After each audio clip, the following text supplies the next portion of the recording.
त्यानंतर कोकणातली एक ब्रेकिंग बातमी आहे। गोवंश हत्येबाबत पोलीस हरगर्जीपणा करत असल्याचा ग्रामस्थांचा आरोप ग्रामस्थांनी केलेला आहे। मुंबई गोवा हायवेवर पीर लोटे इथं आंदोलन करत असताना आंदोलनाला हिंसक वळण लागलं आणि या सगळ्या आंदोलनामध्ये एक पोलीस अधिकारी गंभीर जखमी झालेला आहे। पोलिसांच्या 2 गाड्या सुद्धा फोडण्यात आलेल्या आहेत। तहसीलदारांची गाडी सुद्धा या गावकऱ्यांनी फोडलेली आहे। पोलिसांची एक गाडी जाळलेली आहे। काही खासगी गाड्यांची सुद्धा गावकऱ्यांनी तोडफोड केलेली आहे। मुंबई गोवा हायवेवर पीर लोटे इथं ग्रामस्थांच्या आंदोलनाला हिंसक वळण लागल्याचं आपल्याला पाहायला मिळतंय। जिल्हा पोलीस उपविभागीय अधिकाऱ्यांसह 4 पोलीस जखमी आहेत। आता मुंबई गोवा हायवेवरची वाहतूक सुरळीत आहे। पीर लोटे इथं कडक पोलीस बंदोबस्त तैनात करण्यात आलेला आहे। परिस्थिती सुद्धा आता नियंत्रणात असलेली पाहायला मिळते। ही दृश्य बघितल्यानंतर आंदोलनाला कशा प्रकारे हिंसक वळण लागलंय याचा अंदाज आपल्याला येऊ शकेल।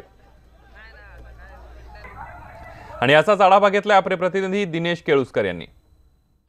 मुंबई गोवा महामार्गावर 26 जानेवारी दिवशी पीरलोटे भागामध्ये खेडच्या जवळ असलेल्या अगदी पहाटे 6 वाजल्यापासून पावणे 6 वाजल्यापासून तणावपूर्ण परिस्थिती राहिली। खरं तर मोठं आंदोलन झालं। हायवे रोखला गेला पहाटे पावणे 6 वाजल्यापासून आणि पोलिसांच्या गाड्या पण जाळण्यात आल्या। जमावाकडून अनेक गाड्यांची तोडफोड करण्यात आली। जे येणारे जाणारे वाहन चालक होते त्यांची वाहनांचीही तोडफोड करण्यात आली। पोलीस इथे आत्ता दिसत आहेत, परंतु जवळपास म्हणजे 2-2.5 तास हायवे रोखण्यात आलेला होता आंदोलकांकडून। हे आंदोलक कोण होते तर हे आंदोलक एक धामणदेवी म्हणून गाव आहे, त्यातल्या ग्रामस्थांबरोबर वेगवेगळ्या राजकीय पक्षांचे कार्यकर्ते आंदोलनात सहभागी झाले आणि त्यांनी अक्षरशः इथे पोलिसांची इथे पोलिसांची वाहनं बघा, इथे या पोलिसांची जीप इथे आंदोलकांनी जाळलेली आहे, पूर्णपणे राख केलेली आहे जीपची। बरोबर त्याचबरोबर आणखीन एक 2-3 गाड्या आहेत इथे फोडण्यात आलेल्या। पोलीस चौकी इथली जी आहे पीरलोटेची त्या पोलीस चौकीची तोडफोड करण्यात आलेली आहे। आंदोलकांची मागणी होती की काही दिवसांपूर्वी त्यांनी गोवंश हत्येसंदर्भात पोलिसांकडे तक्रार केलेली होती। या तक्रारीची दखल पोलिसांनी घेतलेली नाही आणि त्यामुळे पुन्हा एकदा आज रात्री म्हणजे 25 जानेवारीच्या रात्री तशीच परिस्थिती या आंदोलकांना पाहायला मिळाली आणि त्या संदर्भामुळे तक्रार करायला गेल्यानंतर ग्रामस्थ पुन्हा आक्रमक झाले आणि या ग्रामस्थांच्या आंदोलनामध्ये राजकीय पक्ष वेगवेगळ्या पक्षाचे सहभागी झाले। खरं तर या सगळ्या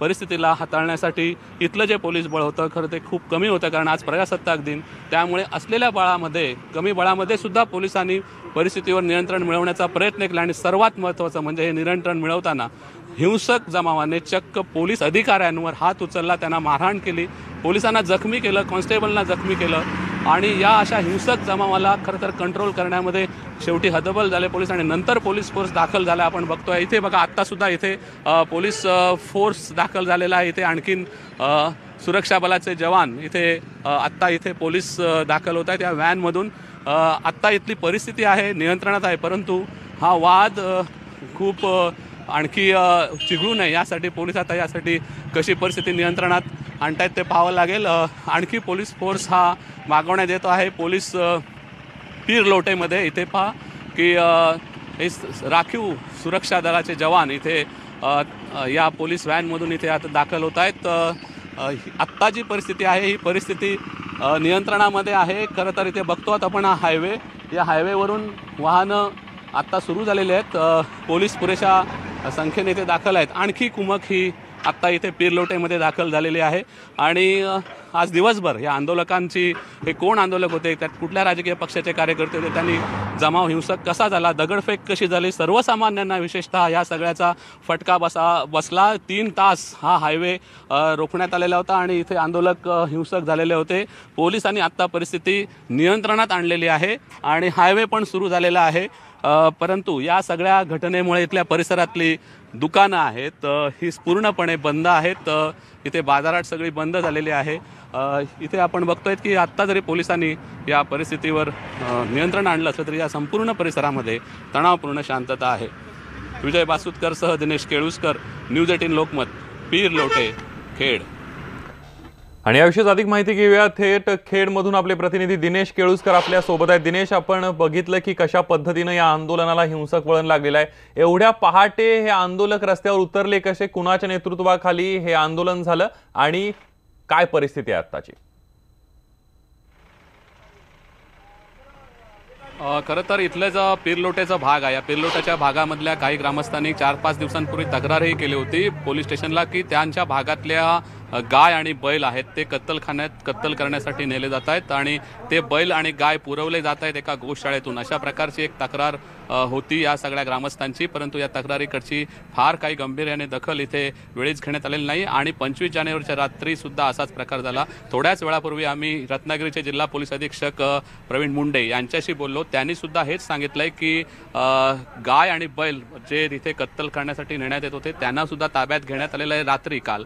आणि त्यानंतर पोलीस खरं तर इथे खरं तर नाकाबंदी होती सगळीकडे प्रजासत्ताक दिनानिमित्त आणि तरीसुद्धा काही ग्रामस्थ पहाटे इथे एकत्र आले, त्यांची निदर्शनं होती. परंतु या ग्रामस्थांच्या आंदोलनामध्ये राजकीय पक्षांचे कार्यकर्ते सहभागी झाले आणि त्यांनी या जमावाला हिंसक केलं आणि आहे जसं कळताच आसपासच्या गावातले पण लोक इथे आले, वेगवेगळ्या राजकीय पक्षांचे कार्यकर्ते एकत्र आले. तिथे पोलीस बळ कमी होतं आणि त्यामुळे या कमी बळाचा आहे त्या बळामध्ये कंट्रोल करण्याचा प्रयत्न केला पोलिसांनी, परंतु पोलिसांवरच उलटा हल्ला करण्यात आला आणि परिस्थिती आणखी हिंसक झाली. जमाव बेकाबू झाला म्हणण्यापेक्षा हिंसक झाला आणि या हिंसक जमावाने विशेषतः सर्वसामान्यांना त्रास दिला. येणाऱ्या जाणाऱ्यांच्या गाड्यांच्या दगड मारून काचा फोडल्या. इथे लोक भयभीत झालेले होते. एक प्रचंड दहशत या सगळ्या पीरलोटे आणि खेडच्या भागामध्ये निर्माण झाली आणि त्यावर कंट्रोल करण्यासाठी पोलिसांना 4 तास जावे लागले कारण फोर्स कमी होता. आता येथील परिस्थिती खूप नियंत्रणात आहे, परंतु जिल्हा पोलीस अधीक्षकांनी आपल्याला असं म्हटलेलं ही 2 स्वतंत्र प्रकरणं आहेत की ज्या पद्धतीने इथे गोवंश हत्येसाठी जनावरं नेली जातात त्याचीही चौकशी केली झाली आणि हिंसक जो जमाव झाला त्याच्यामध्ये पोलिसांवर हात उगा आणि त्यांना पोलिसांवर हल्ला करणे या सगळ्या आंदोलकांना आता गुन्हा दाखल करून अटक करण्याची प्रक्रिया होईल असं त्यांनी आश्वासन दिलंय. अगदी दिनेश, धन्यवाद तुम्ही दिलेल्या या संपूर्ण माहितीबद्दल. आपण बघतोय की डॉक्टर प्रवीण मुंडे जिल्हा पोलीस अधीक्षक यांच्याशी बातचीत केली आमचे प्रतिनिधी दिनेश केळुसकर यांनी. पोलीस अधिकाऱ्यांना पण मारहाण झाली या जमावाकडून करण्यात आली आणि पोलीस कर्मचारी पण जखमी झाले. याच्यात काय म्हणाल, एवढा हिंसक हे राजकीय पक्षाचे कार्यकर्ते याच्यामध्ये सहभागी झाले होते, ते आता शोधणं पोलिसांसमोरचं आव्हान आहे काय? या घटनेमध्ये आम्ही दोन्ही अँगलनं योग्य ती कायदेशीर कारवाई करणार आहोत. पहिला अँगल हा आहे की ही जे काही प्रकार घडलेला आहे ज्याच्यामध्ये गोहत्या कायदा आहे त्याच्या अंतर्गत गाय आणि बैलाची कत्तल जर होत आहे तर त्या अनुषंगानं अतिशय गांभीर्याने त्यावर कारवाई केली जाईल, ते आरोपी पकडले जातील निश्चितपणे. आणि दुसरं, या मागणीकरिता जे हिंसक प्रकारचं आंदोलन आणि वळण ज्यांनी या प्रकरणाला लावलेलं आहे त्यासुद्धा लोकांवर योग्य ती कायदेशीर कारवाई निश्चितपणे केली जाईल. आणि रत्नागिरी शहरातील आणि जिल्ह्यातील सर्व नागरिकांना आमचं हेच म्हणणं असेल की पोलीस हे दोन्ही प्रकरणं अतिशय गांभीर्याने घेत आहेत. या दोन्ही प्रकरणांमध्ये गंभीर कायदेशीर कारवाई केली जाईल.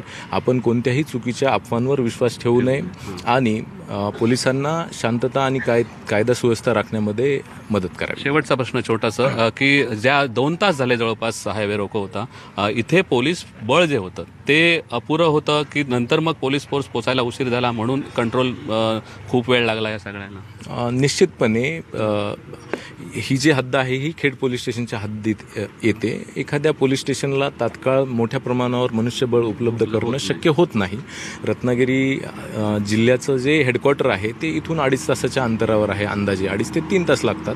तर त्यामुळं जेव्हा अचानकपणे एखादी घटना होते तेव्हा 50 ते 100 लोक पोलीस ॲट अ टाईम पोहोचू शकत नाहीत.